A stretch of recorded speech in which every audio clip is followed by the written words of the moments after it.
Hello दोस्तों, आज का जो टॉपिक है वो महिलाओं के लिए बहुत ज़्यादा इम्पोर्टेंट है क्योंकि इसके जो पेशेंट होते हैं 90% लेडीज़ ही होती हैं और 10% जो इस बीमारी के जो पेशेंट होते हैं वो मेल होते हैं। दोस्तों, आज हम बात करने वाले हैं मिलाज़्मा के बारे में। मिलाज़्मा को हिंदी में क्या बोलते हैं? झाइयाँ। झाइयाँ जब किसी को हो जाती है तो वो बहुत ज़्यादा परेशान इसलिए हो जाता है क्योंकि कहीं भी जाता है तो लोग उसको टोकने लगते हैं, कहते हैं कि आपके चेहरे पे क्या हो गया है, ये तो कभी जाएगा नहीं, इसमें आप ये लगा लीजिए, इसमें आप वो लगा लीजिए। दूसरी बात क्या है कि आप कहीं भी आने जाने में आपको शर्म भी महसूस होती है कि हम कहीं जाएंगे तो लोग हमको टोकेंगे। दोस्तों, जो मिलाज़्मा होता है ये मोस्टली होता क्या है कि ये ब्राउन कलर के स्पॉट होते हैं और ये मोस्टली कहाँ पाया जाता है? ये आपके नोज़ ब्रिज में पाया जाता है और ये आपके चीक्स में पाया जाता है और ये आपके अपर लिप्स में पाया जाएगा और बहुत सारे लोगों को जो है फोरहेड में भी पाया जाता है। और ये क्यों हो जाता है? इसके बहुत सारे रीज़न हैं। जो सबसे पहला रीज़न है वो है जेनेटिक कॉज। अबाउट 50% जो भी केस मिलाज़्मा के होते हैं उसका ये अकेला कॉज होता है कि उनकी फैमिली हिस्ट्री में जो है मिलाज़्मा होता है, झाइयाँ होती हैं। दूसरा जो मिलाज़्मा का सबसे बड़ा कारण है वो है सन एक्सपोज़र, यानी जिनको धूप में ज़्यादा जाना पड़ता है। अब होता क्या है कि जब कोई धूप में ज़्यादा जाता है, स्किन का एक प्रोटेक्टिव मैकेनिज़्म होता है। उसमें होता क्या है कि सनलाइट में यूवी रेज़ होती है, उसको बचाने के लिए स्किन में क्या हो, मेलेनिन ज़्यादा बनने लगता है और मेलेनिन जो होता है वो स्किन के कलर के लिए ज़िम्मेदार है और इसी वजह से जो है झाइयाँ बन जाती हैं। और दूसरा हमने बताया कि अगर किसी को जो है कॉन्ट्रासेप्टिव पिल्स अगर कोई ज़्यादा यूज़ कर रहा हो या किसी को हार्मोनल प्रॉब्लम हो जैसे पीसीओडी वगैरह है तो उनको भी मिलाज़्मा होने के चांस ज़्यादा होते हैं। जो लोग कॉस्मेटिक प्रोडक्ट का ज़्यादा यूज़ करते हैं उनको भी हो सकता है और ये प्रेगनेंसी के दौरान या बाद में भी मिलाज़्मा काफ़ी देखने को मिलता है।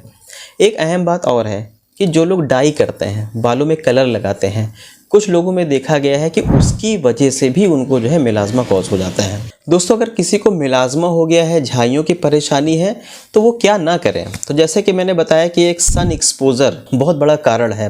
तो इसका मतलब ये है कि आपको सन या धूप में आपको ज़्यादा नहीं जाना चाहिए। अगर आपको जाना पड़ता है तो फिर आप जो है सनस्क्रीन लोशन का यूज़ ज़रूर करें। डस्ट से बचें, पोल्यूशन वाले एरिया में जाने से बचें। पानी आप पर्याप्त मात्रा में पीते रहें। अगर आपको कोई भी हार्मोनल प्रॉब्लम है, चाहे पीसीओडी हो या कोई और दूसरी बीमारी हो, तो इसके लिए आप जो है होम्योपैथिक ट्रीटमेंट लें। एक खास बात और, मिलाज़्मा के केस में मैंने देखा है लोग सेल्फ मेडिकेशन ज़्यादा करते हैं। ऐसा क्यों करते हैं? क्योंकि अगर किसी को मिलाज़्मा हो जाता है, झाइयाँ हो जाता है, तो लोग एक दूसरे को सजेस्ट करते हैं कि मैंने ये क्रीम लगाई है, आप भी लगा लीजिए। और लोग करते क्या हैं कि मेडिकल स्टोर से बिना डॉक्टर की सलाह के इस तरह की जो क्रीम होती है उसको लगाना शुरू कर देते हैं और ये क्रीम जो है स्टेरॉइड वाली भी हो सकती हैं। ये जब क्रीम लगाई जाती है तो उससे होता क्या है कि आपकी स्किन जो है 1-2 शेड तक पतली हो जाती हैं और आपका जो मिलाज़्मा होता है, झाइयाँ होता है, वो हल्का हो जाता है या ख़त्म हो जाता है। आपको लगता है कि अरे ये जो क्रीम है इससे तो हमारा जो झाइयाँ है तो सही हो जा रहा है, लेकिन आप देखते हैं कुछ दिन बाद क्या होता है कि आपकी स्किन अगर धूप में आप जाते हैं तो वो स्किन जो है लाल हो जाती है, खुजली शुरू हो जाती है और जब वो क्रीम आप छोड़ते हैं तो फिर आपको जो है मिलाज़्मा और ज़्यादा बढ़ जाता है, झाइयाँ और ज़्यादा हो जाती हैं। तो मेरी एक रिक्वेस्ट है कि आपके आसपास अगर कोई भी इस तरह की जो क्रीम अगर यूज़ कर रहा है तो उसको आप मना करें। हम लोग यहाँ ओपीडी में देख रहे हैं कि डेली 1-2 केस ऐसे आ रहे हैं जो इस तरह की क्रीम से साइड इफ़ेक्ट लेकर के हमारे पास आते हैं और उनका केस काफ़ी हद तक ख़राब हो चुका होता है, उनकी स्किन जो है काफ़ी पतली हो चुकी होती है। बात करते हैं कि मिलाज़्मा का ट्रीटमेंट क्या है। दोस्तों, मिलाज़्मा का जो सबसे अच्छा ट्रीटमेंट है वो है होम्योपैथी। अब मिलाज़्मा के केस में क्या है कि इसके जो केस होते हैं ये 2 तरह के होते हैं। अगर आपका मिलाज़्मा जो है स्किन की ऊपरी लेयर में है, एपिडर्मिस में है, तो इस तरह के जो केस हैं वो जल्दी सही होते हैं।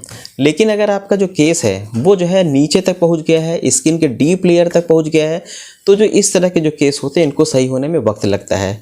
इसीलिए पूरे पेशेंस के साथ में आप इसका इलाज कराइए और मुझे उम्मीद है कि आपका ये जो केस है, जो आपका मिलाज़्मा है, झाइयाँ हैं, ये पूरी तरीके से ठीक हो जाता है। जबकि लोग कहते हैं कि मिलाज़्मा पूरी तरीके से ठीक नहीं होता है। तो मेरा सजेशन है कि आप जो है अपने पास से किसी अच्छे होम्योपैथिक डॉक्टर से आप कंसल्ट करें और जो भी डॉक्टर आपको सजेशन देते हैं, जो भी आपको मेडिसिन देते हैं उसको आप अच्छे से करें। उम्मीद है कि आपका जो ये मिलाज़्मा है, झाइयाँ हैं, पूरी तरीके से ठीक हो जाएगा।